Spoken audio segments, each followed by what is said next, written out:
Bueno, le damos las gracias al Padre otra vez que nos permite un estudio más. Cada martes tenemos este estudio, hora de aquí de Estados Unidos a las 11 de la mañana, hora de Europa, para unos lugares las 5, para otros lugares las 4 de la tarde. Y podemos llevar esta palabra, este estudio, que es algo no tan profundo, pero en el significado de no traer tanta información que de pronto nos embolate, sino una información que le pueda dar a ustedes y ustedes la puedan corroborar ustedes mismos. La idea es que ustedes después vayan y lean el texto y miren que lo que estamos enseñando, que lo que estamos hablando, pues sea correcto. Y de alguna manera que yo pues esté equivocado, pues me hacen saber para yo poder corregir de igual manera. No todos somos perfectos ni tenemos toda la información correcta. No es una doctrina, sino un pensamiento que yo creo que está en el corazón del Padre, porque desde siempre el Padre ha querido habitar en medio de su pueblo. Y esa palabra me hacen un mikdash para yo habitar en medio de ustedes. Esa es una expresión del Padre de querer habitar en nuestro corazón. Y toda la historia que hemos llevado, la semana pasada nos quedamos en la puerta, en lo que conocemos nosotros como el paso del desierto hacia la tierra prometida, como una puerta que hablamos la semana pasada eh, sobre el río Jordán. Entonces, si miramos nosotros ahora y nos vamos para el libro de Josué capítulo 5 en el versículo capítulo 5 completo, vemos acerca de varios eventos que sucedieron ahí. Y uno de los eventos fue la circuncisión y también la Pascua, la Pesaj que ellos tomaron, ¿no? Usted puede leer el 5, dice que cuando todos los reyes de los amorreos que estaban al otro lado del Jordán, que sea el Señor bendiciendo su palabra, y todos los reyes de los cananeos que estaban cerca del mar, oyeron cómo Yahweh había secado las aguas del Jordán delante de los hijos de Israel hasta que hubieron pasado, desfalleció su corazón y no hubo más aliento en ellos delante de los hijos de Israel. En aquel tiempo Yahweh dijo a Josué, hazte cuchillos afilados y vuelve a circuncidar la segunda vez a los hijos de Israel. Entonces, esta pequeña texto bíblico ahí nos muestra a nosotros como que, ¿cómo así que vamos a circuncidar por segunda vez a los hijos de Israel? Y es un texto que a veces causa un poco de impresión. ¿Cómo una persona circuncidada puede volverse a ser circuncidado? Pues ahí estamos hablando de unos eventos muy importantes y es que cuando el pueblo de Israel sale de Egipto, pues salieron una generación que estaba unos circuncidados y durante los 40 años que fueron pasando se fueron muriendo unos. De hecho, en las porciones que estamos estudiando sabemos que muchos quedaron tendidos en el desierto, pero otro grupo de personas nacieron en el desierto y no habían sido circuncidados.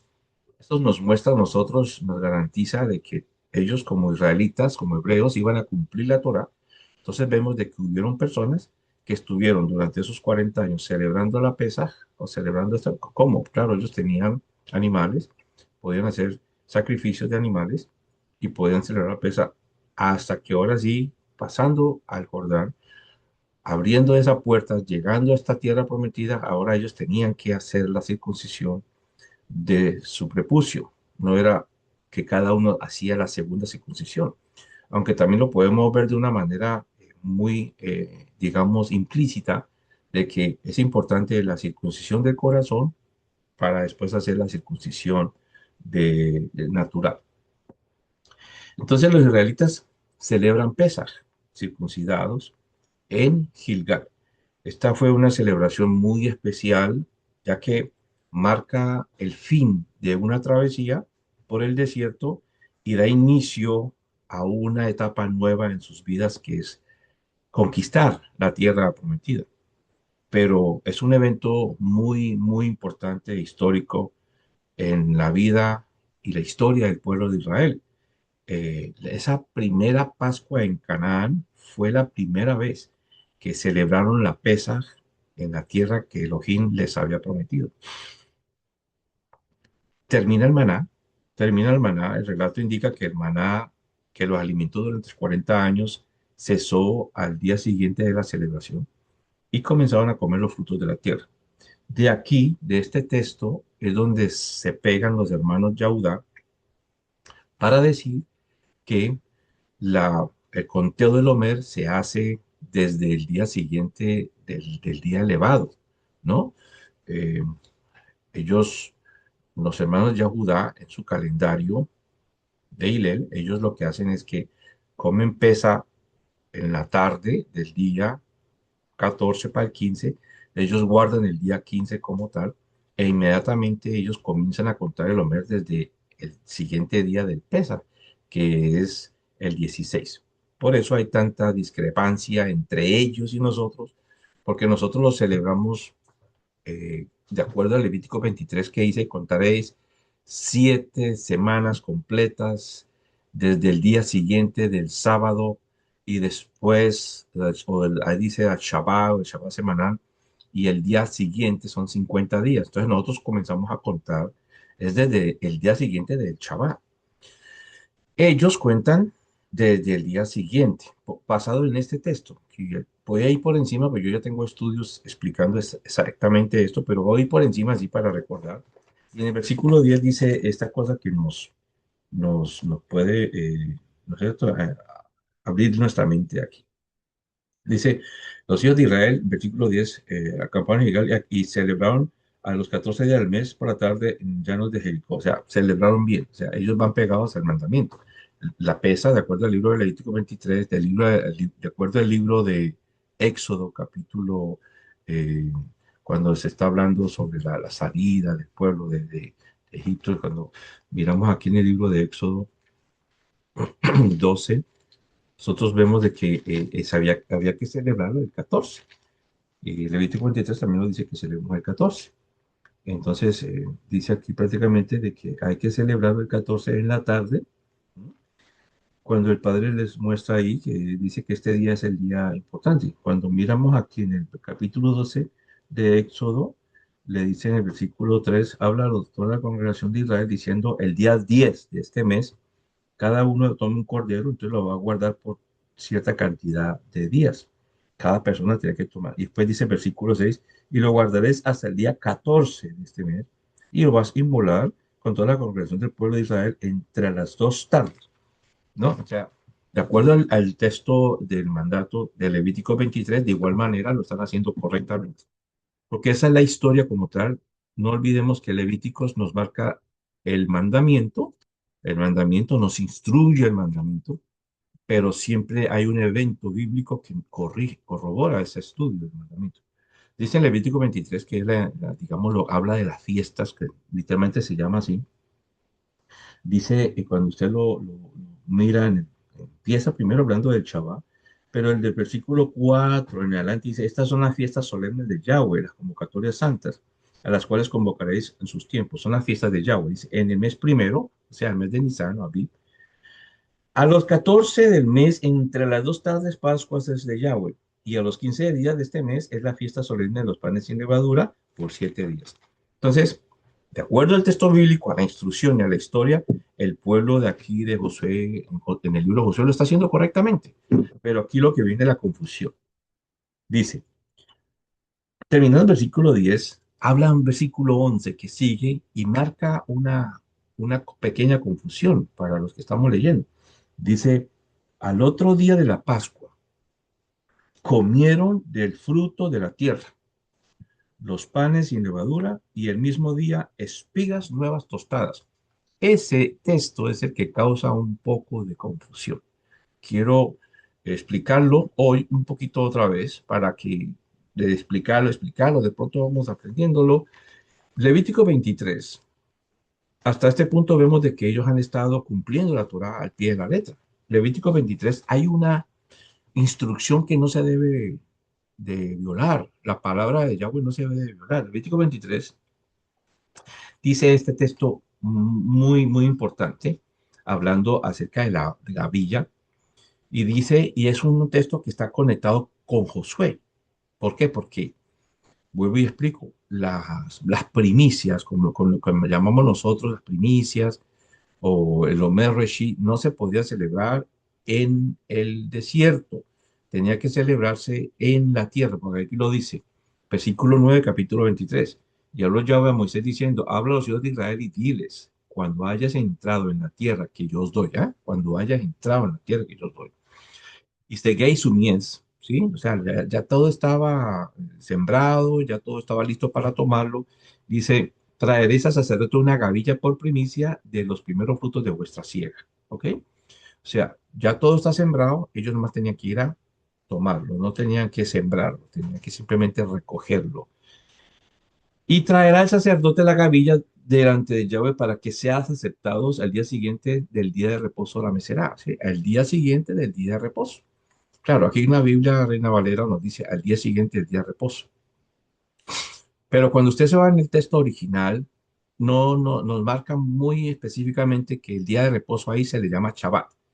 Porque la fiesta del 15 de Aviv, el 15, que es el primer día de panes sin levadura, es un día de reposo, pero en la Biblia lo marca como un Mikra Kodesh, ¿sí? Como un Mikra Kodesh. Y en el hebreo original dice Mikra Kodesh y al Shabbat le llama Shabbat. Y acá dice, y aquí es donde vienen los textos que yo quiero que miremos para que comparemos con el libro de Josué.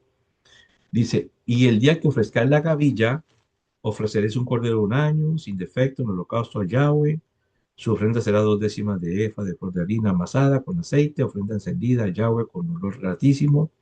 Y su libación será de vino, la cuarta parte de un hin. En versículo 14, no comeréis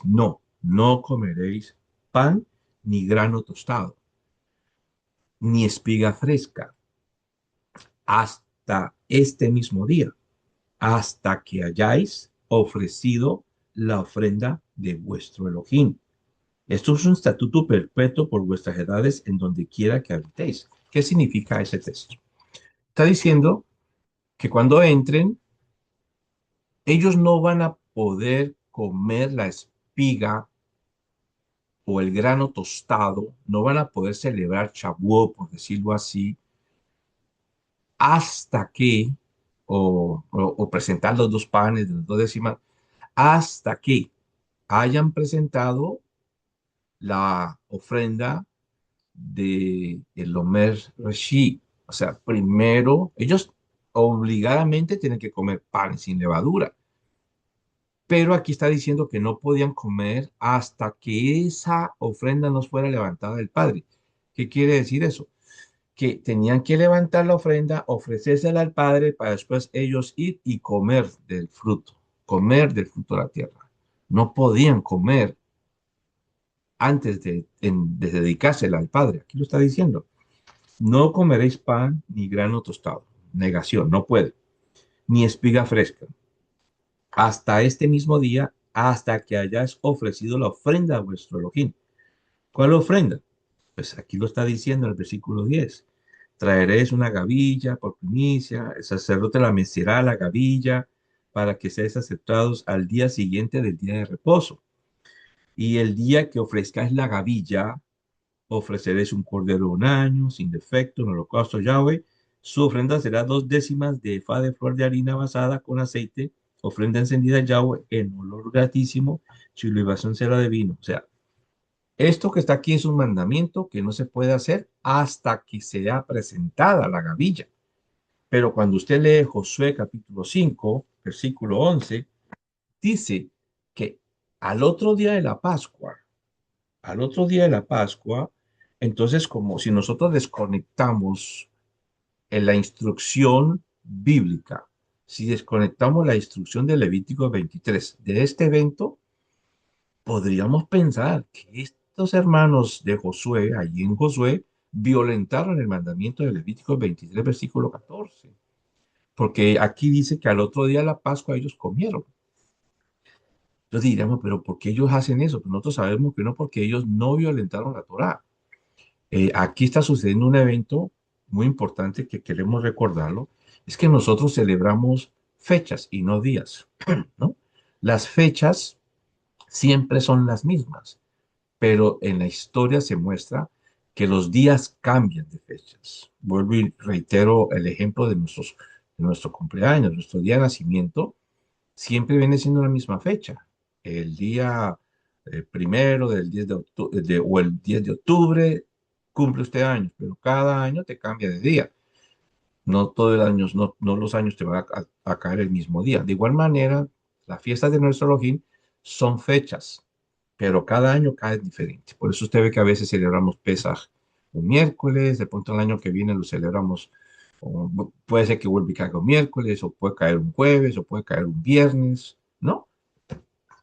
En este tiempo, para ir de acuerdo a la instrucción era que el sacerdote tenía que, primero, ya tener la gavilla con él, porque ellos, cuando ustedes entren, traigan la gavilla del sacerdote. El sacerdote tenía que guardar la gavilla y presentarla al día siguiente del Shabbat semanal, de acuerdo al libro de Levíticos 23.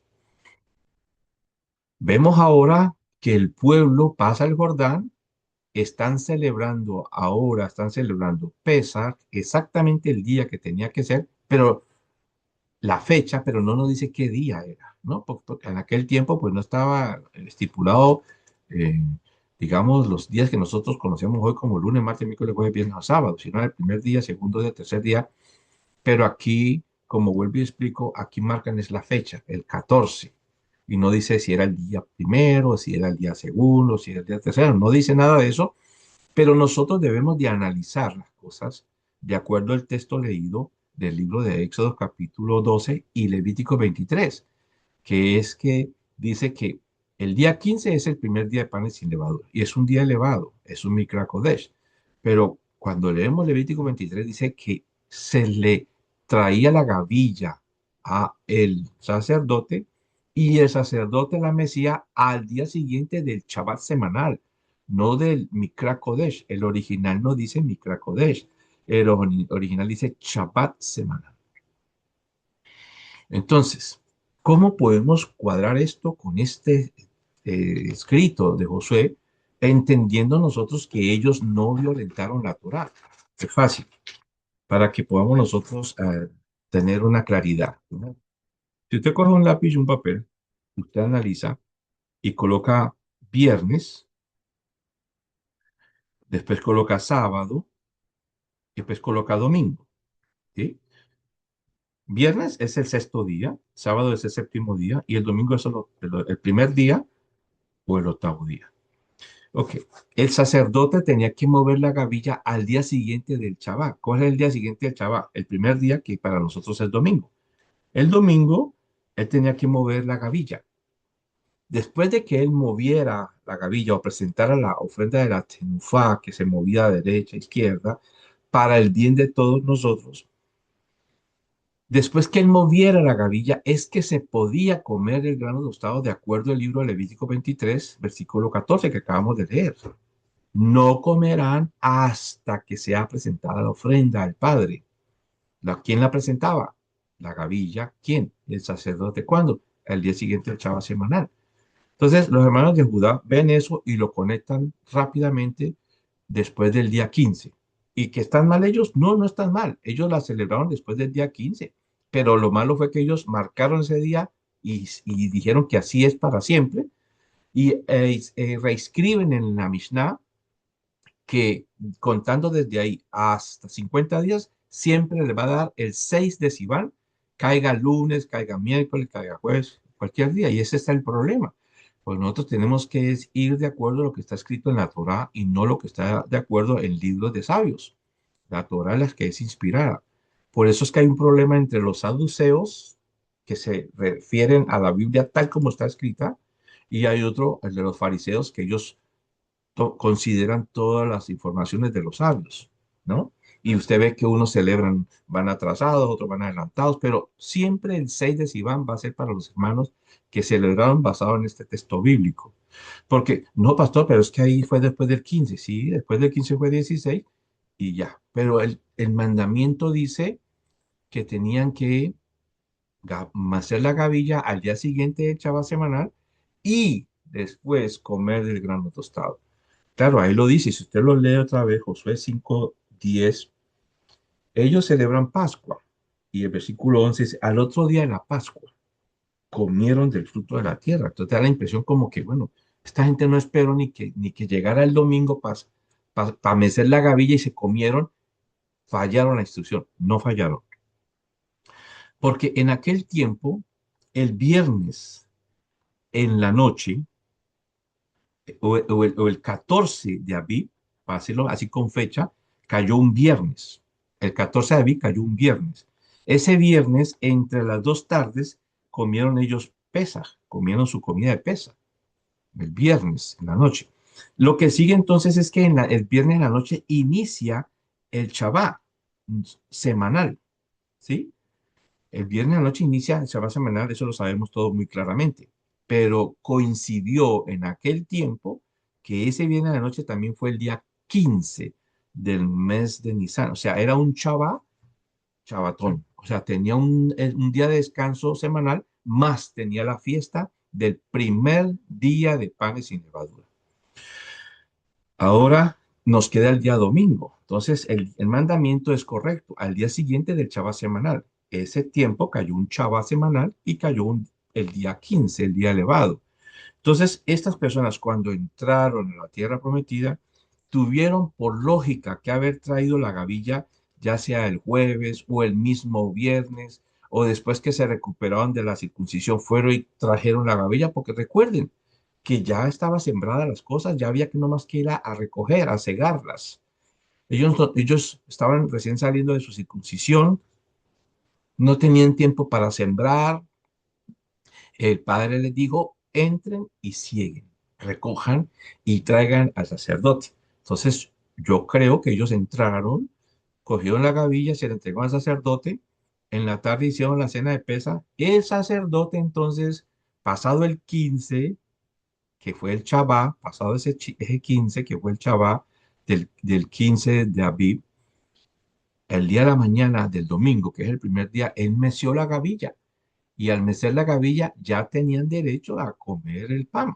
Entonces ahí podemos ver, como dice el texto, al otro día de la Pascua comieron panes sin levadura y el mismo día espigas nuevas tostadas. ¿Eh? Entonces es cuestión nomás de entenderlo acerca del tiempo como tal. Espero que pues esta pequeña ilustración les haya podido servir y cada vez que estudiemos esto mismo, pues darnos cuenta de que a la larga, si ellos la celebran así y nosotros asá, pues los dos estamos caminando hacia la misma dirección de lo que nos, digamos, lo que nos separa son unos días solamente, porque ahora, ¿qué nosotros tenemos que estar seguros? De que en Levítico 23, de acuerdo a lo que estamos hablando y a la instrucción, Shavuot no se puede celebrar un día siguiente de cualquier día regular. Y lastimosamente, el 6 de Sivan nunca, a veces cae, pero la mayoría de veces no cae al día siguiente de un Shabbató. Por ejemplo, este pasado tiempo que nosotros celebramos el miércoles, la Pesaj, y para nosotros empezamos a contar el Omer desde el domingo después de ese Shabbat, como lo dice la palabra, ellos celebraron Shavuot un viernes. Si usted se analiza, el jueves no fue un día elevado. ¿Y de dónde sacamos eso? Levítico 23 dice, versículo 15, y contaréis desde el día siguiente, del día de reposo, vuelvo y lo reitera nuevamente lo que dice en el versículo 10. Desde el día que ofreciste la gavilla, vuelvo y lo reitera nuevamente lo del versículo 10 y 11. 7 Shabbatot. Dice Shevat, Shabbatot, Temimó, o sea, 7 perfectos sábados, ¿no? Y dice después, y al día siguiente del séptimo día de reposo, contaré 50 días. O sea, no podemos aceptar que un Shavuot sea después de un día regular. Shavuot debe de ser después de un día elevado como el Shabbat. Por eso nosotros y muchos pues celebramos Shavuot el domingo, que el domingo es lo que da. Estas personas allá como Josué, pues como les expliqué, pasó eso. El viernes, para ellos nosotros fue el miércoles, para ellos el viernes fue Pesaj y los tomó el Shabbat. ya se echaba semanal, pero igual fue el 15 del mes de Abib, que es el primer día de panes sin levadura. Entonces ya el sacerdote al otro día misió la gavilla y comieron. Por eso es que ellos comen al otro día de Pesa, comieron el grano tostado porque les cayó así. Pero ellos lo tomaron como un ejemplo y ya, de ahí para adelante no se cerraron y lo siguen haciendo así por muchas generaciones. Entonces, la cuenta de los MER, entonces, que ellos iniciaron fue basado correctamente, pero lo malo fue que lo estipularon como una Torah, pero no una Torah de que está en la Torah de Yahweh, sino como una ley de ellos, como una alajá de ellos, y la escribieron en la Mishnah. Y eso aparece en la Mishnah, no aparece en la Torah. La Torah nosotros celebramos fechas y también celebramos instrucciones desde una fecha, ¿sí? Instrucciones desde una fecha, por lo menos. El día 15 del mes será el primer día de panes sin levadura. Contaréis 7 días, ¿eh? Esto es celebrar instrucciones desde una fecha. Y contaréis 7 días desde el día 15 para el otro día elevado de panes sin levadura. No nos dice exactamente el día o la fecha, aunque en el libro de Éxodos muestra que el 21, pero la instrucción como tal dice, contaréis 7 días. Entonces, ¿qué celebramos nosotros? Fechas, más instrucciones a partir de una fecha. Sencillo. Y así no vamos a tener ningún tipo de problema.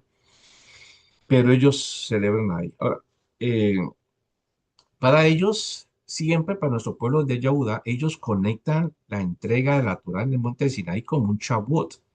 Pero no, Shavuot es la fiesta agrícola, la fiesta de las semanas. Lo que ellos recibieron ahí en el monte de Sinaí, en la roca, en la piedra, es el Matan Torah o la entrega de la Torah. Eso no pueden. Ahora, yo les expliqué ya que los dos eventos se cruzan casi en el mismo día, porque hicimos unas cuentas. No sé si ustedes tuvieron, si no regresen a las clases y van a ver de que son 50 días para Shavuot y también son aproximadamente 50 días desde que salieron ellos del pueblo, perdón, desde que salieron de allá de Egipto hasta el Sinaí, aproximadamente 50 días. Ya estas cuentas las hicimos en los estudios anteriores.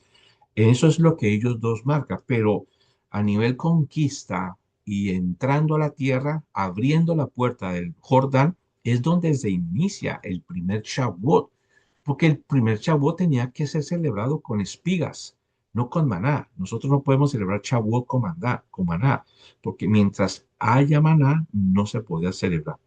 El maná representa la Torá, representa la palabra del Padre.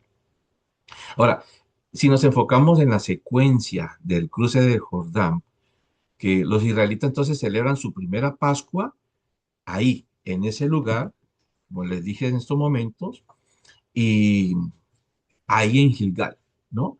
Entonces, no describe explícitamente la celebración de un Shavuot, pero por ley o por Torah sabemos que ellos celebraron su primer Shavuot ahí en Gilgal, ¿sí?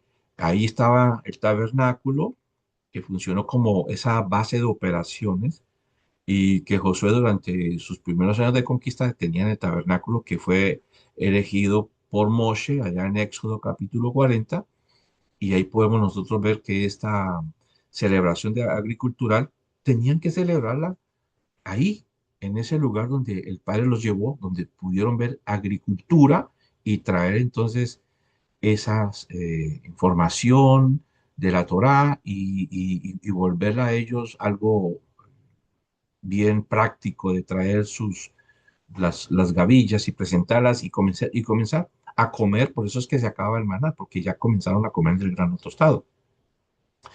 Ahora, Shavuot está conectado con Pentecostés, en Hechos capítulo 2.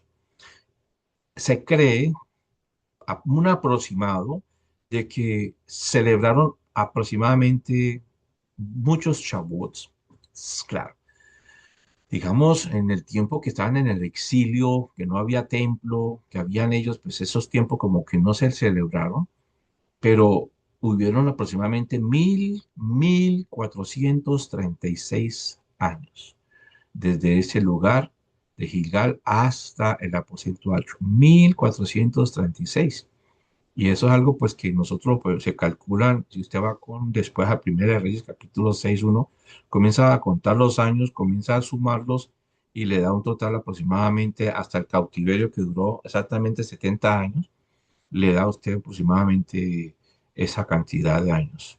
Pero a la larga, lo que interesa y que yo quiero que usted sepa es que no fue como al día siguiente, ni tampoco a los 50 años. 1436 años celebrando Shavuot mientras podían, mientras había unidad, mientras había tabernáculo, mientras había templo, pero igualmente sabemos que sucedieron muchos eventos fuertes. El Chabó de Gilgal, que fue el que celebraron ellos 50 días después, porque la instrucción lo dice así, y el Chabó del aposento alto, entonces tienen una separación de muchos años, ¿no?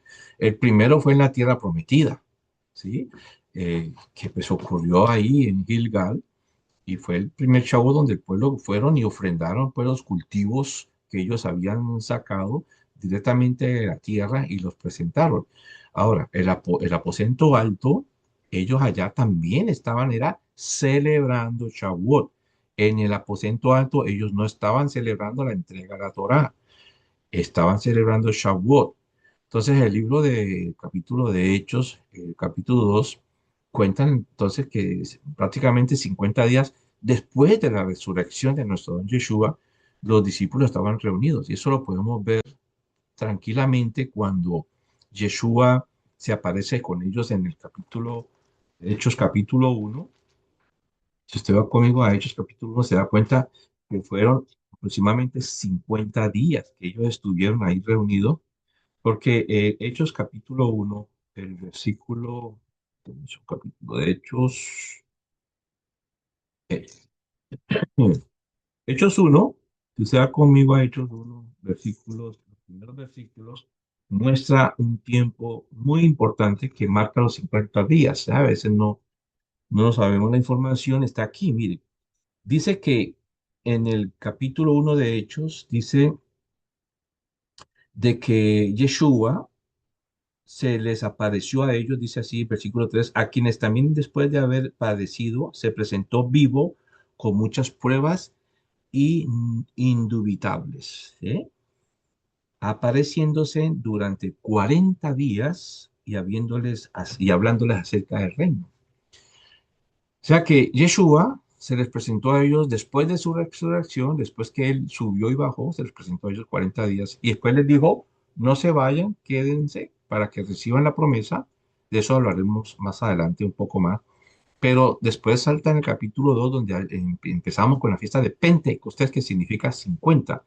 Entonces, desde que Josué pasó Gilgal hasta la llenura del Ruach HaKodesh, que es lo que marca una diferencia muy importante en este Shavuot de Hechos capítulo 2, que de una u otra manera está conectado con allá en el monte de Sinaí, porque en el monte de Sinaí, si ustedes recuerdan, hubo un becerro de oro y ese día, después de que bajó Moshe, murieron 3.000 personas a espada de los que estaban a cargo de hacer esa función. Y aquí en el aposento alto se salvan 3.000 personas. Allá en el Sinaí, la idea era que esa Torah estaba escrita en una piedra y este estudio es mover de esa Torah, de esa piedra al corazón nuestro. Entonces, desde Gilgal hasta el aposento alto, pasaron aproximadamente 1436 años. Celebraron muchas fiestas de la semana, cumpliéndose de una manera muy precisa ese ciclo profético de las fiestas, ¿eh? Ahora, hay reyes y hay profetas que prácticamente celebraron este tiempo. Por lo menos yo les doy un ejemplo. En 15, Segunda de Crónicas 15, el rey Asa de Judá hizo la renovación nacional del pacto.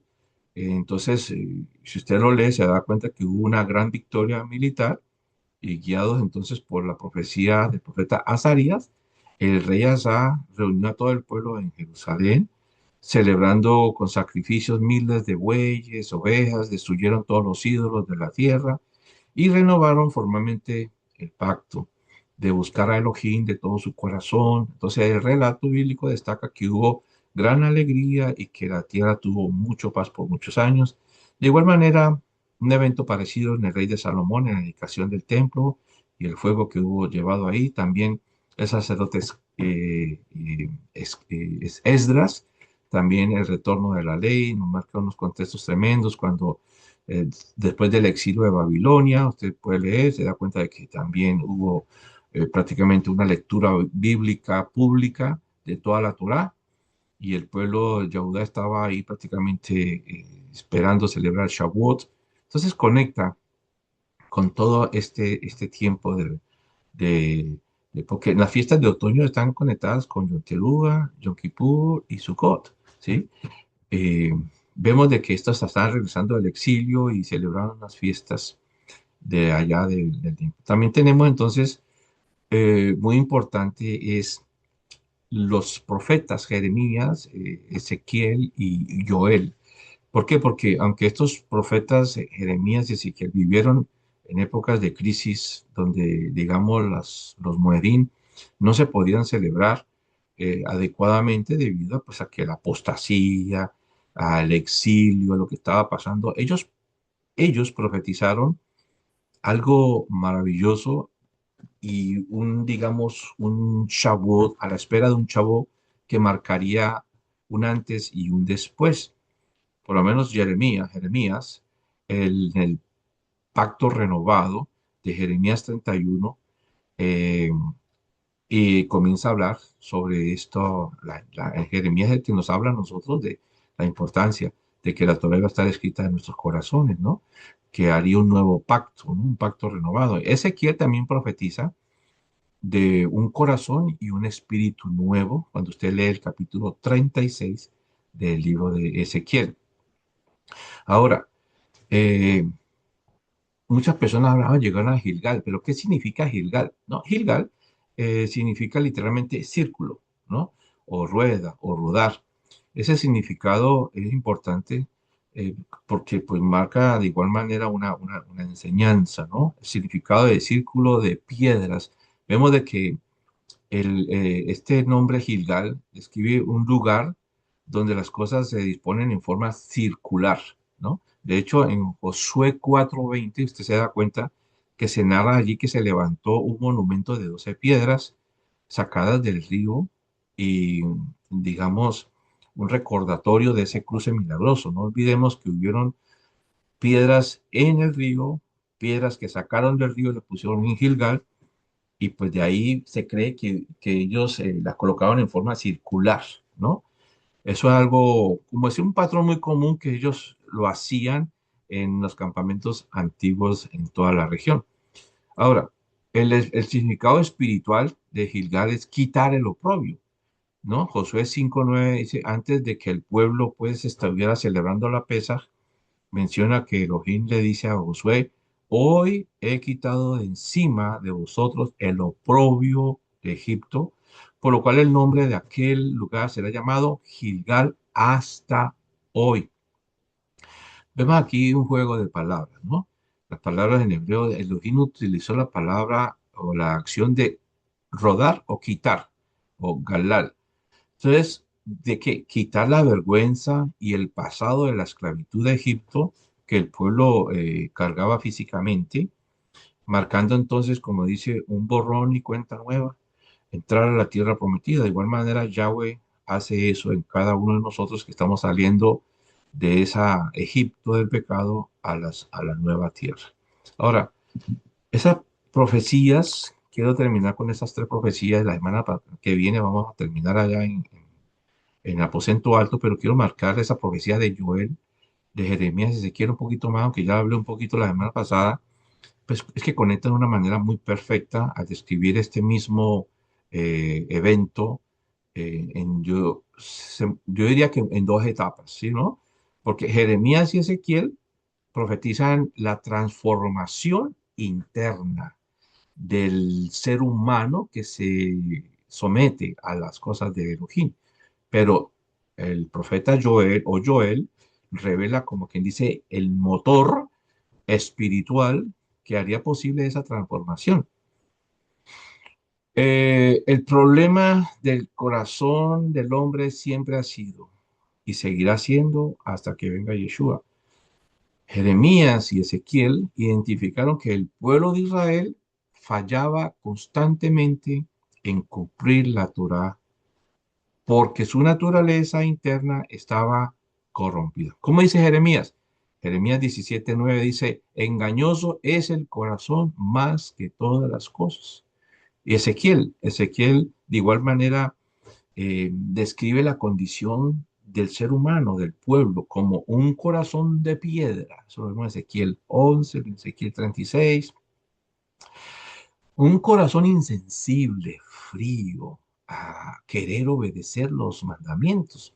Usted lo ve hoy repetidamente, a las personas no les interesa cumplir mandamiento, porque dicen, ¿por qué? Porque prácticamente no es que no quieran hacerlo, sino que hay muchas cosas que ellos sí quieren hacer, pero que se interponen en su manera de vivir. Por eso necesitan un corazón nuevo, necesitan un corazón nuevo para poder nosotros aceptar que Él es nuestro Elohim y nosotros somos su pueblo. Digamos, el fin de todo. Dice, y yo escribiré mi palabra en su corazón, ustedes serán mi pueblo y yo seré su Dios. Entonces vemos de que muchos de estos que quieren, pero la Torah no está escrita en su corazón. Jeremías habla de un pacto renovado. Eso está en Jeremías 31:33. Promete que Elohim ya no escribe la ley en tablas de piedra como en el Sinaí, sino que la escribirá directamente en la mente y en los corazones del pueblo. Ese es el tema de este estudio.